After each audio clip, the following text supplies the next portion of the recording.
Welcome to chapter 3. We have a lot of we're going to start with the big picture for chapter 3 and then kind of trickle down into the real 3.1.1 material that this video is going to cover. So we're getting into derivatives here.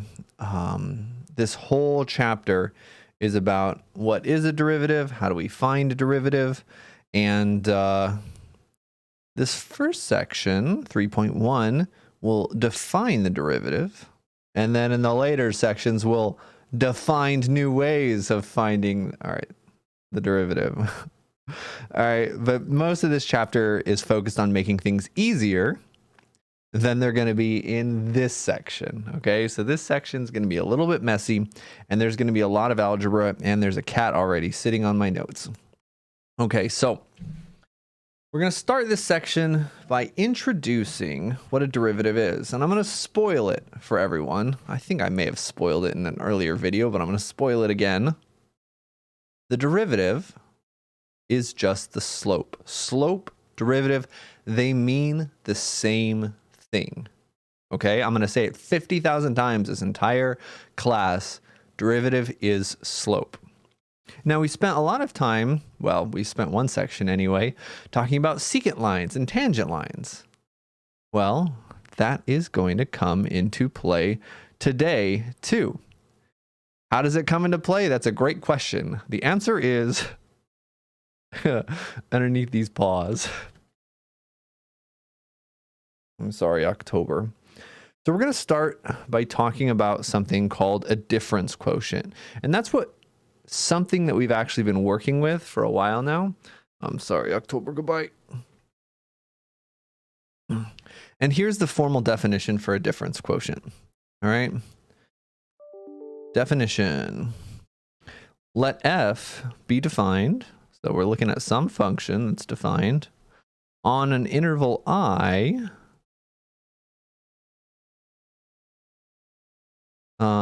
with x and a both in this interval. Again, I don't remember whether I've introduced this yet or not, but this is the element sign. It means in. So x and a are in that interval. Then what we have is the difference quotient q is just f of x minus f of a divided by x minus a.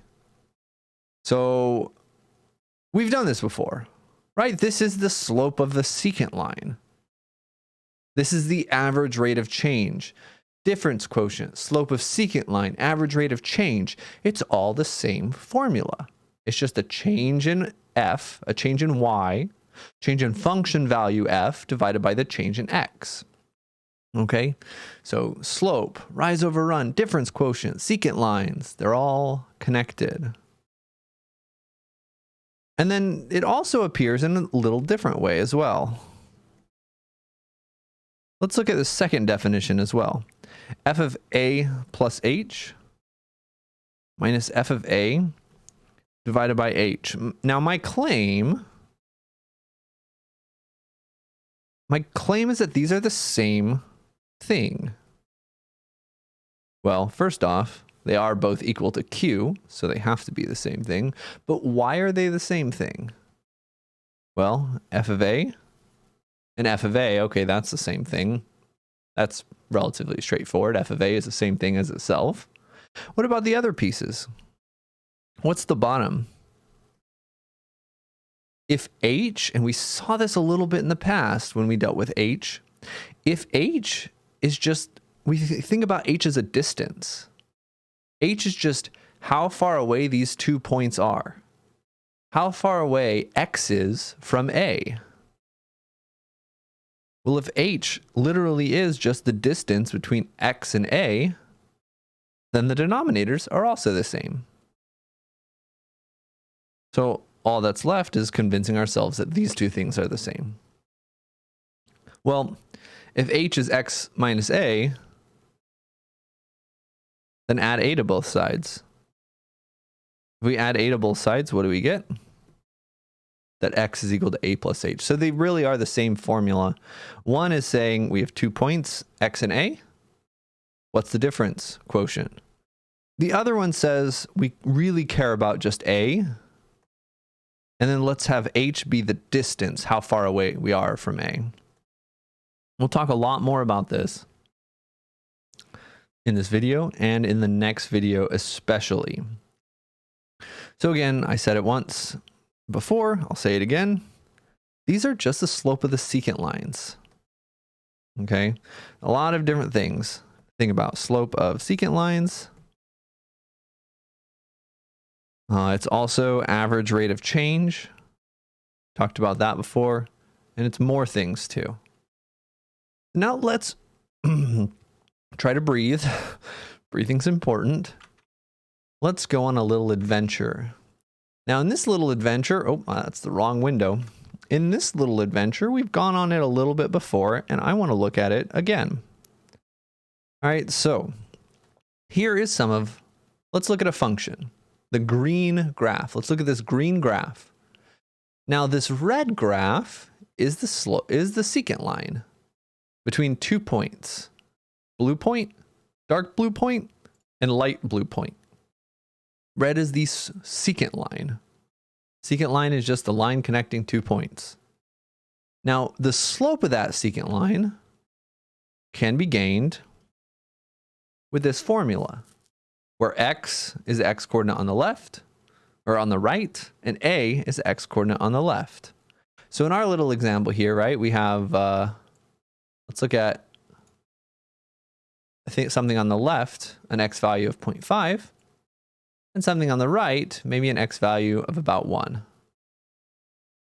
Okay, the delta x here in this graph, that's the same as h, just the difference between these x values. Okay, well, the slope of the secant line is the slope of this red line. And the whole idea about derivatives, the whole idea about where we're going here, has to do with getting a better and better approximation of the slope at just this left-hand point. The derivative is just a slope at a point. So we can get a decent approximation of the derivative with secant lines. Now, as these 2 points get closer together, this slope of the secant line is going to change, right? The slope of the red line here is different than the slope of the red line here, right? As I move the second point, the slope of that red line is changing. Slope of the red line is smaller here. Slope of the red line is much bigger here. But the idea is the slope of this secant line is approaching something. As these 2 points get really, really close together, really, really close, that sounds like Jason's talking about limits. As these 2 points get really, really close together, we're getting a really good approximation of something called a tangent line. That slope of that tangent line is that derivative. It's the slope at a point. And that's really what we're going to start getting into in this section. Okay? So again, there's 2 ways of thinking about this process. We got the secant line, and we want these 2 points to get really close together. So eventually we can say something like the limit as x approaches a, right? We want these 2 things to get really close. Or in this formulation, if h is the distance between these 2 points, we can think about it as the distance between those 2 points becoming 0 as well. All right.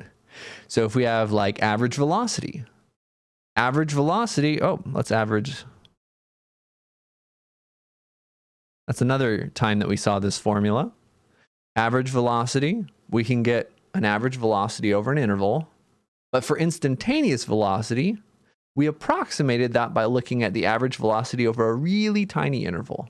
The same thing here. Okay. So let's get a little bit more formal.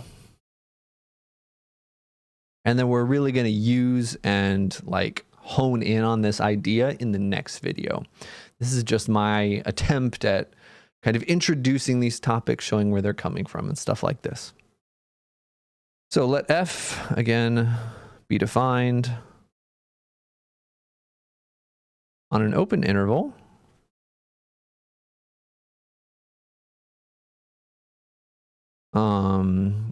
Let's call that open interval I, and let's say A is inside that open interval. So the tangent line, that's going to be a really, really big thing here. We've talked about secant lines, the lines connecting 2 points. Well, the tangent line, ooh, my nose, 2f at A is a line passing through the point A, comma, f of A. All right, so far we're close to the definition of a secant line, right? The definition of secant line was the line going through one point, like this, and another point. So this definition is taking out that second point, and it's giving a requirement on the slope. All right, so it passes through this point, and it has the following slope. Sometimes you'll see it as m with a subscript tan. And that is the limits as x approaches A of f of x minus f of A divided by x minus A. Or there's another formula that's very, very similar. Notice that this first formula is just the difference quotient as the two things get close to each other.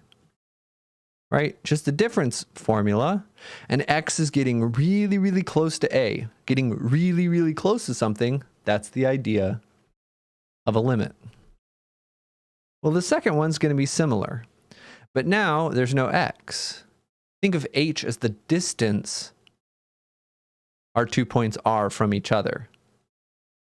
Well, if h is the distance between these 2 points, then as x approaches A, the distance between them approaches 0. That's where that second definition comes from. The limit as h goes to 0 of f of x plus h. Sorry, I'm getting a little ahead of myself. Getting a little bit in the next section. F of a plus h minus f of a all over h. And these are equivalent. Both of these are a-okay. The book calls this one 3.3. So if you see 3.3 in the book, that's what it's talking about. It's also hyperlinked in the book. So if you forget what equation it's talking about, you can just click on it and it'll take you to the equation it's talking about. Right? And it calls that second one 3.4. These are the same. You can always use either one. I'm never going to force you to use a certain one. The book sometimes recommends, hey, use one for practice. Hey, now use the other one for practice. And that's okay. But, oh, I forgot to mute my email sounds. But you can really use either one. Okay. And we're going to kind of wrap things up by introducing a little bit of notation that we'll talk about in the next video and do one more little overarching concept review. We haven't done any examples in this whole video. It's just introducing ideas. We'll really use them in the next video. Okay. So we call M tangent. We call that f prime of A. F prime of A. And this slope, right, M is a slope, rise over run, slope of the secant line. And as that secant line has 2 points that gets really, really close together, that's the slope of the tangent line, we call that the derivative. We say f prime of A is the derivative of f at A. And that's what we're really talking about in this section. Derivatives are just limits because derivative is the slope as those 2 points for that secant line get really, really close together. Let's go back to the pictures. Okay. So the derivative is just the slope. Again, look at the definition somewhere. The derivative, m subtangent, is that derivative. The derivative of a function is just the slope of the secant line as the 2 points get really, really, really close together. These 2 points are getting closer and closer and closer and closer, closer and closer. And eventually, this red line is the tangent line. The slope of that tangent line is the slope of the function, the green line. At that point, it's the derivative. And you can visualize this. This is really getting into something a little new, using another applet linked from the textbook as well. So at any point, so now we're only looking at one point. We're only looking at tangent lines here. You can see the tangent line is that thin line, and the pink one is our function x cubed minus 2x. So now the slope of that thin line is the slope of the pink curve. The slope of the thin line is the derivative at any point. The derivative is slope. So at this point, for example, if we say the derivative is 2.69, that means that if we look at this point, and as we get two secant lines, as we get one secant line with 2 points, and those 2 points get really close together, the slope of that secant line approaches 2.69. Slope is rise over run. So that means for this thin line, the slope of this thin line is rise over run, 2.69 over 1. Or you can think about it, on this thin line, if we go right 1, we're going to go up 2.69 units. And that slope changes. Here's where the slope is 1. The graph is a little stretched. It's right 1 and up 1, but since the graph is stretched, it actually looks like this distance is farther. That's the idea. There are some places that we're going to get to later on in this class. If the slope is 0, there's something real special about that. And the slope can be negative too, right? A line can have negative slope, so a derivative can be negative as well. Derivative is slope. Derivative is the slope of secant lines as those 2 points get really close together. And basically for the entire rest of this class, we're going to be hammering down on this topic. This is just very broad, basic introduction. Let me know if you have any questions, and we're going to get to some examples in the next video.